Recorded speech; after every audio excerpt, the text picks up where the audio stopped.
야, 이 층이 있는데 여기입니다.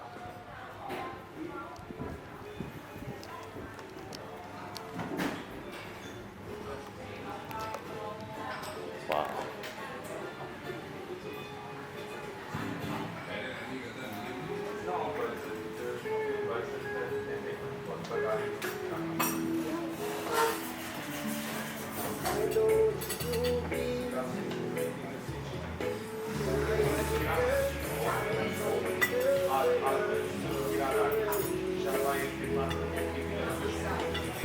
음식이랑 음료에서 20유로가 안 되니까 웬만한 호텔 조식보다 나은 것 같아요.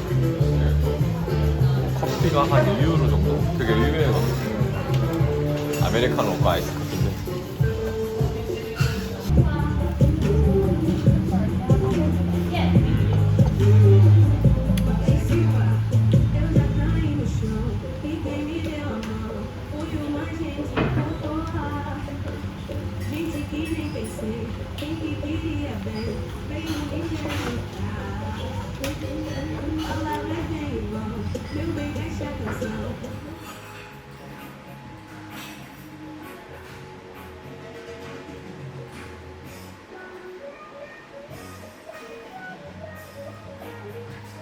아, 진짜 여기 너무 좋네.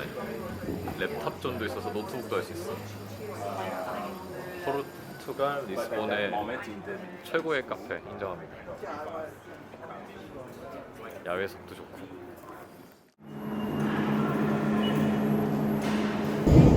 지하철에서 리스본 가는 진짜 타고 다녔어요.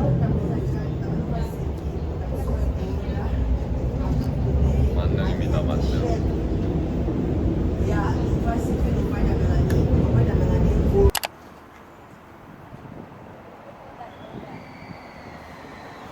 일단 벨렘의 유명한 거는 첫째 대항해 시대의 역사적인 상징물들이 많이 있고, 그리고 포르투갈 하면은 가장 많이 떠오르는 디저트인 나타, 그러니까 에그타르트의 가장 유명한 집이 여기 있습니다.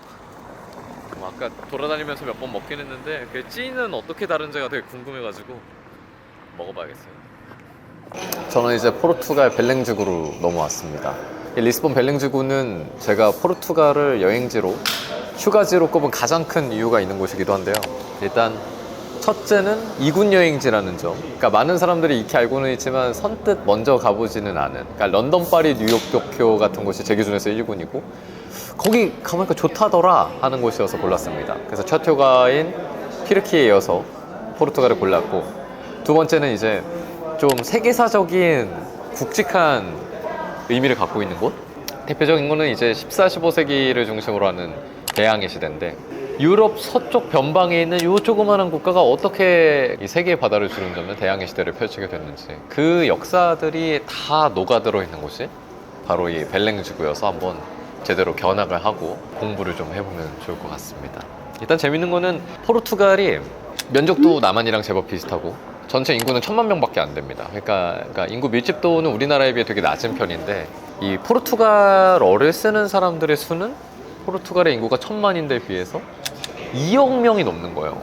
그러니까 정확히는 이제 브라질 사람들이 포어를 쓰기 때문에 포르투갈 포르투기시가 있고 브라질 포르투기시가 있는데, 재밌는 거는 대부분 브라질 포어를 배운다는 거죠. 워낙 통용이 많이 되고 있으니까. 그러니까 우리로 치면은 정작 서울말을 한국 사람들이 많이 안 쓰는 느낌? 그런 느낌도 재밌고, 언어적으로도 이게 스페인어랑 되게 비슷한데, 포르투갈 사람들은 스페인 사람들의 말을 어느 정도 알아듣기도 한데, 스페인 사람들은 포르투갈어를 거의 알아듣지 못하는 그런 재미도 있습니다. 비슷하게는 뭐 홀란드 사람들은 독일어를 알아듣지만 독일 사람들은 못 알아듣고, 제주말 서울 사람들이 잘 못 알아듣지만 제주 사람들은 우리 그 표준어를 웬만하면 알아들으시잖아요. 그런 언어적인 차이도 있다. 이거는 호스텔에서 이제 친구들이랑 얘기를 하다 나는 건데, 파생된 언어를 가지는 나라 사람들은 본토 언어를 좀 어원이 되는 말을 잘 이해하는데, 그 본토 사람들은 파생된 언어를 잘 이해하지 못하는 그런 언어적 차이도 있다고 합니다.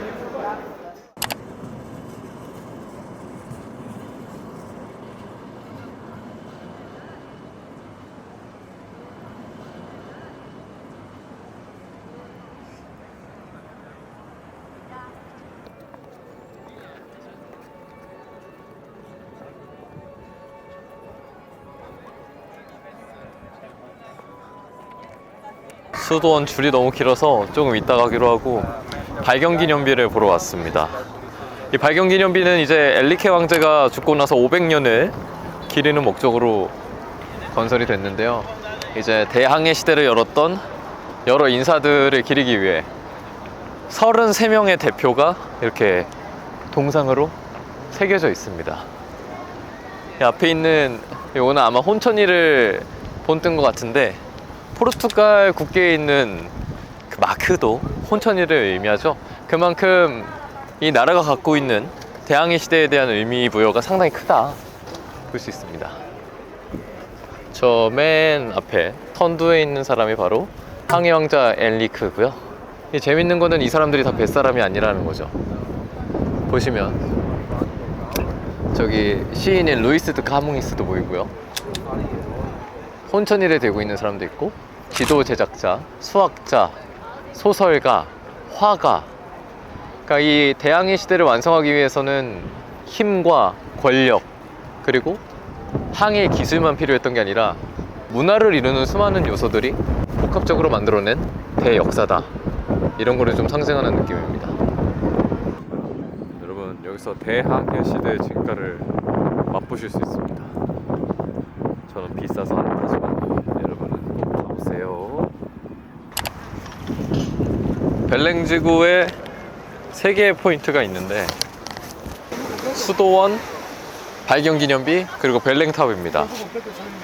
이렇게 이제 대항해 시대를 기리기 위한 아주 웅장하고 거대한, 여기도 올라갈 수는 있는데 입장 시간은 늦췄습니다. 그리고 또 상 빈센트를 기리기 위해 만들어진 탑이기도 한데 확실히 웅장하죠. 일단 빛이랑 분위기가 너무 좋네요. 대항해 시대가 참 대단한 것 같아요.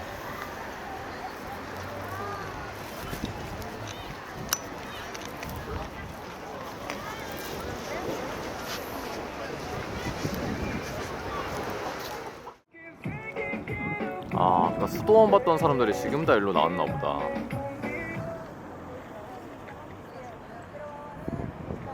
마감 1시간 전에 오니까 줄이 왕 줄었습니다. 꿀팁. 설마 마감은 아니겠지? 꿀팁이 아니라 피니시 되었습니다.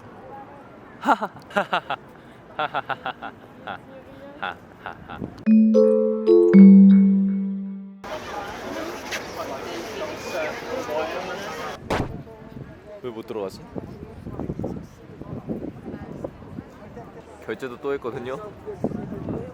이 성당에 가야 바스코 다 가마와 루이스 드 카몽이스 무덤을 볼 수 있는데, 종교 행사를 진행한다고 오늘은 입장을 못하네요. Church? When open, when the ceremony finished. 오케이. 사실 이 수도원 건물 자체로도 의미가 크지만, 제가 방문한 가장 큰 이유는 바스코 다 가마와 루이스 드 카몽이스의 안장된 그 무덤을 보기 위함이었거든요. 일단 수도원부터 좀 봐야겠습니다.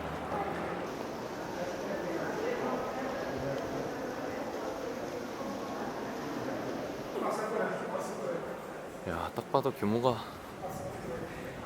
놀랄 노자다.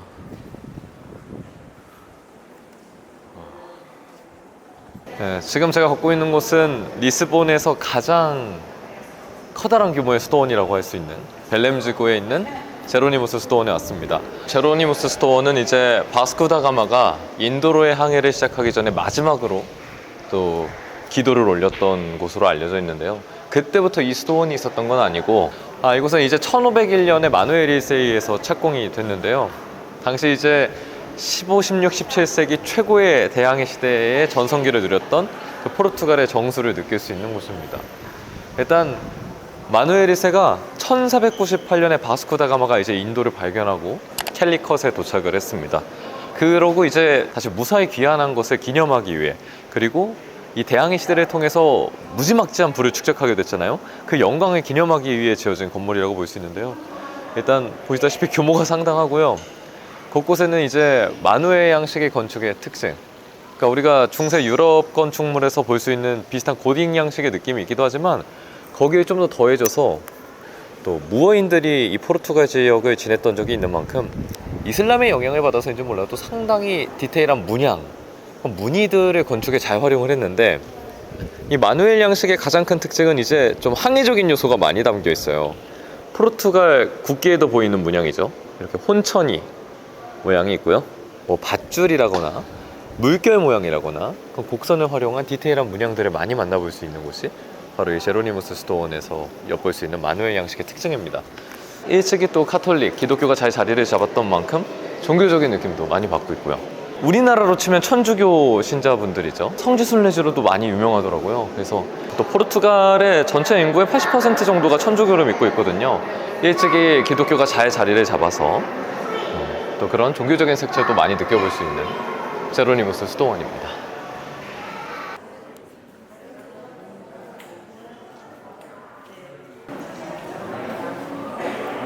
이렇게 성당 입장을 하면은 오른쪽 왼쪽이 다 공사 중인데, 이곳에는 두 사람의 무덤이 있습니다. 대항해 시대를 주름잡았던 인물과 성덕이라고 말할 수 있을 법한 작가죠. 채플의 입장과 동시에 바스코 다 가마의 무덤을 이렇게 볼 수 있습니다. 그 바스코 다 가마가 인도 항로를 개척하고 왔을 때 처음에 168명으로 시작을 했거든요. 근데 다시 포르투갈로 돌아왔을 때에 살아있는 선원 수가 58명. 그러니까 10명대밖에 안 되는 거니까 거의 110명이 넘게 죽은 거거든요. 그것도 계열병 때문에. 그러니까 비타민C 이런 개념이 그때 없었으니까 레몬즙 이런 것만 좀 잘 챙겨 먹었어도 덜하지 않았을까. 그리고 이 바스코 다 가마의 무덤 뒤편에는 루이스 드 까몽이스의 무덤이 있습니다. 루이스 드 까몽이스는 포르투갈을 대표하는 시인인데요. 또 본인의 가장 전성기의 작품이죠. 루지아다스, 대항해 시대를 찬양하는 대서사시를 남긴 걸로 또 유명합니다.